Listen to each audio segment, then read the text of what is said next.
નમસ્કાર દર્શક મિત્રો, પાટવી ગુજરાતી ન્યૂઝમાં આપ સૌનું સ્વાગત છે।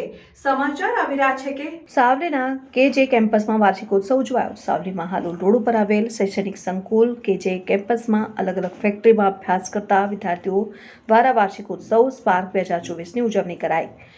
વડોદરા જિલ્લાના સાવલી હાલોલ રોડ ઉપર આવેલા કેજે કેમ્પસમાં 12મા વાર્ષિકોત્સવ સ્પાર્ક 2024ની ઉજવણી ભારે હર્ષોલ્લાસ સાથે કરાઈ। 2009ની સાલમાં જન્મભૂમિ ઋણ ચૂકવવા અને અંતરિયાળ વિસ્તાર વિદ્યાર્થીઓને સારું શિક્ષણ મળે અને ગ્રામીણ પ્રતિભા બહાર આવે તે શુભાશયથી સ્વર્ગસ્થ ભાનુશંકર પંડ્યાએ આ સંસ્થાનો પાવ નાખ્યો હતો અને વટવૃક્ષ બનીને એક મોટું શૈક્ષણિક સંકુલ કે જે કેમ્પસ બન્યું। આજે 12મી વાર્ષિકોત્સવ સ્પાર્ક 2024ની ઉજવણી કરાઈ। કોલેજની અલગ અલગ ફેકલ્ટીમાં અભ્યાસ કરતા વિદ્યાર્થીઓ દ્વારા ડાન્સ, ગાયકી જેવા અનેક કાર્યક્રમો રજૂ કરાયા।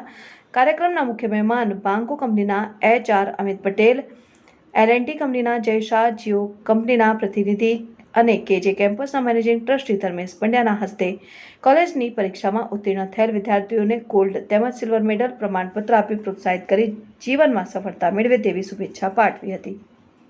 રિપોર્ટર સિકંદર દીવાન, પાટવી ગુજરાતી ન્યૂઝ। આજે કેજે institute of engineering and technology, SB polytechnic અને કેજે ઇન્સ્ટિટ્યૂટ ઓફ આયુર્વેદાનો કેજે કેમ્પસ ખાતે 12મો વાર્ષિકોત્સવ આજે યોજાયો હતો।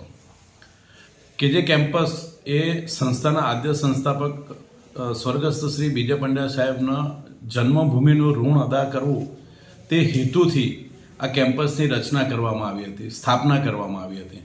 તેમનો એક ધ્યેય હતો કે ગ્રામ્ય વિસ્તારના વિદ્યાર્થીઓને પણ શહેર જેવું શિક્ષણ ગ્રામ્ય વિસ્તારની અંદર જ મળે અને છેવાડાના માનવીનો દીકરો એ ડૉક્ટર બને, એ એન્જિનિયર બને, સારું શિક્ષણ મળે અને એ શહેરના વિદ્યાર્થીઓ સાથે કોમ્પિટ કરી શકે એવું શિક્ષણ એને ઘરે બેઠા મળે એ ધ્યેયથી આ કેમ્પસની સ્થાપના કરવામાં આવી હતી।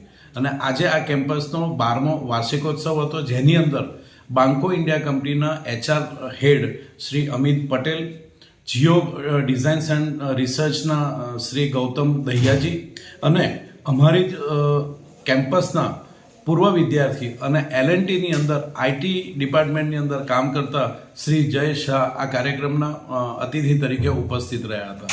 આ કાર્યક્રમની અંદર દર વર્ષે કેમ્પસની અંદર અલગ અલગ બ્રાન્ચની અંદર પ્રથમ અને દ્વિતીય આવનાર વિદ્યાર્થીઓને ગોલ્ડ મેડલ અને સિલ્વર મેડલ આપવામાં આવે છે અને વિદ્યાર્થીઓને એક સન્માનવામાં આવે છે। અને એ કાર્યક્રમ પણ આજે એની સાથે જ યોજાયો હતો કે પ્રથમ અને દ્વિતીય આવનાર વિદ્યાર્થીઓને ગોલ્ડ અને સિલ્વર મેડલથી સન્માનિત કરવામાં આવ્યા હતા। અમારી સંસ્થાનો હેતુ